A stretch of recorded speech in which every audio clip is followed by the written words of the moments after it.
janeiro, quando ele já falava de vistos, de mobilidade faseada, dependendo de país a país. Mas voltemos às cidades. Ainda bem que mencionou a situação em Cabo Delgado e, aliás, quero lhe dar os parabéns, porque hoje vi a notícia que estão a tentar angariar fundos, lançaram uma campanha e acho que, pelo momento, é a única organização no quadro do que é a grande CPLP que precisamente o está a fazer e eu congratulo por isso. Ainda bem que mencionou Cabo Delgado. Tendo em conta a pandemia, tendo em conta os impactos económicos da pandemia globalmente, mas também e sobretudo nas cidades, tendo em conta as características económicas, sociais das cidades africanas. Em relação às cidades africanas que fazem parte da sua organização, como é que vê o papel dessas cidades na recuperação económica e qual é o apoio que elas podem obter da sua organização? Que poderá não necessariamente ser apoio financeiro, mas apoio múltiplo de outras formas. Não? Muito bem. A resposta à pergunta que me faz tem várias vertentes.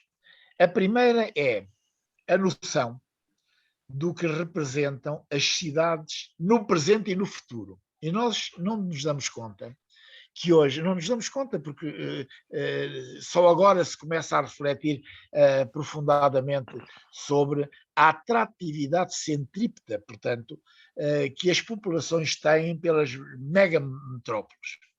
Se você vir, já neste momento, a maioria da população do planeta vive em cidades. Mas o sério disto é que dentro de escassos 20 anos, segundo todos os indicadores que há, a perspectiva é que passem a viver nas cidades entre 70% a 80% da população mundial. Esta própria constatação levanta problemas sérios. Sérios, desde logo, ao nível das respostas que as cidades têm que dar na sustentação alimentar, têm que dar na educação, perspectivando o futuro e defendendo, digamos, a elite do próprio futuro, do país e das cidades, têm que dar na mobilidade interna, têm que dar no saneamento básico e têm que dar, obviamente, que não é fácil, na própria gestão deste universo. E aquilo que existe ao nível da maior parte das cidades, as mais populosas, dentro desses 12 escassos 20 anos que aí vêm, singularmente nas primeiras 20, cerca de 10 vão ser chinesas. Se nós tivermos em atenção que a cidade do México tem mais de 20 milhões de habitantes, São Paulo a mesmíssima coisa, e por aí fora podíamos multiplicar os problemas de gestão que isso funciona. Mas, sobretudo, a delicadeza da gestão nas megacidades africanas, que, como se sabe, em muitas delas, experimentaram conflitos sangrentos que levaram, pelo fluxo da população que acolheu, por razões de segurança, às próprias megametrópoles, converteram-nos em realidades de um momento para o outro de dimensões absolutamente inimagináveis. O que diz poderia, por exemplo, aplicar-se a Luanda, a Maputo, a Beira. Exatamente. Olha lá, por exemplo, Luanda, pegamos em Luanda. Luanda, no período da colonização, teria quê? 500 mil habitantes, vamos por 600 mil. Neste momento, estima-se em 8 milhões de habitantes. Ora bem, a cidade já não é a mesma. Aliás, você, quando chega a Luanda de avião, verifica que há uma cidade de asfalto que é descortinável, mas antes de você a visualizar, perde-se de vista a imensidão daquilo que no Brasil se chamam as favelas, ou os bairros populares, em que seguramente você anda de avião em uns 10 minutos. Bom, A cidade de Maputo, não tendo esta dimensão, está também já a criar mecanismos idênticos. Matola é praticamente já hoje Maputo. Não há praticamente quase distinção.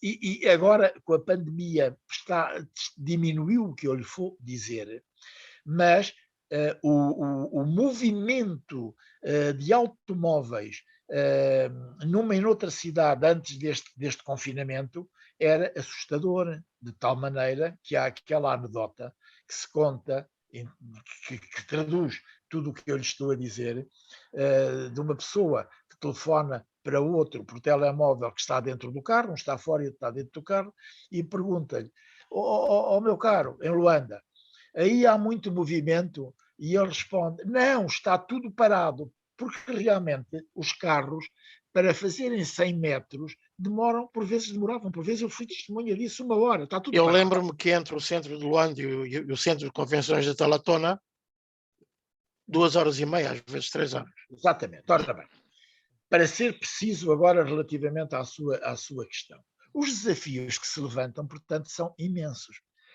Centrando-nos em África, por efeito das dificuldades acrescidas que o continente tem, de múltiplas guerras, citámos 2, mas podia-lhe citar também a mesma situação na Guiné-Bissau, por exemplo, que tem sido palco, ou foi palco de conflitos sangrentos que devastaram também a própria cidade de Bissau, e para não lhe falar noutros países não de língua portuguesa, a República Centro-Africana,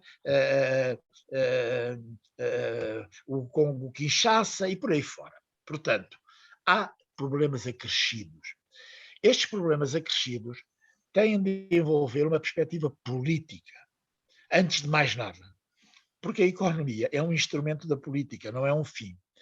E para serem resolúveis politicamente, tem que haver a associação de 2 factos: a estabilidade económica e social, não é, do país em causa, e, por outro lado, a dinamização política numa perspectiva de médio e longo prazo. Porquê que tem que haver estas 2 articulações? Porque se não houver uma perspectiva política de médio e longo prazo, é quase insolúvel o problema educacional em África. Porquê? Porque a esmagadora maioria da população da África tem menos de 25 anos. Aliás, a maior parte dos analistas dizem que tem menos de 20. E em Angola já houve períodos em que a maioria da população tinha menos de 18 anos. Como é que se concilia esta necessidade do sistema produtivo abastecer a sociedade, toda ela, quando é de preservar a juventude que tem que estar nas escolas a ser formada e depois nas universidades? Como é que isso se concilia? Só se concilia se houver uma planificação a longo prazo. O que não é fácil de alcançar, porque isso exige, digamos, a consciência de que é a política que deve dominar numa estratégia de futuro.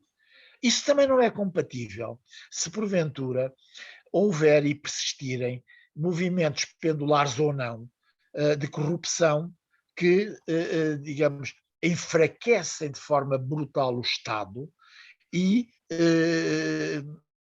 corrompem a própria sociedade. Eu falo nisto porque, por exemplo, em Angola, falando de Angola, o combate que o presidente atual, João Lourenço, procura priorizar, e na campanha eleitoral isso foi claro, é a luta contra a corrupção.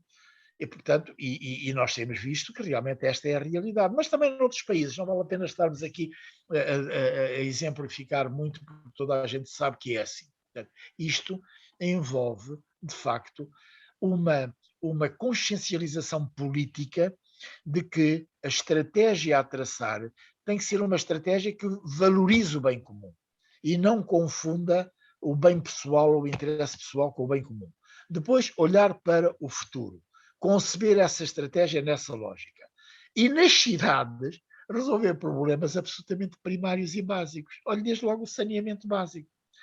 Voltando ainda a Angola e a Luanda, as chuvadas que houve há escassos 3 semanas tornaram intransitável completamente a cidade, e a enxurrada de lixo que foi levada para o mar põe a nu a ausência de infraestruturas adequadas para, na dimensão em que a cidade passou a ter, são necessárias para ser respondido. Ora, Exato, isto por para isso a minha. além, Sim, para sim, diga, além, diga. para além da necessidade de se salvaguardarem também meios de subsistência dentro da própria cidade, criando-se em zonas adjacentes respostas ao setor primário, à agricultura, mas também às pescas. Felizmente, todas as cidades capitais da língua portuguesa fazem fronteira com o mar. Mas diga, Por, diga.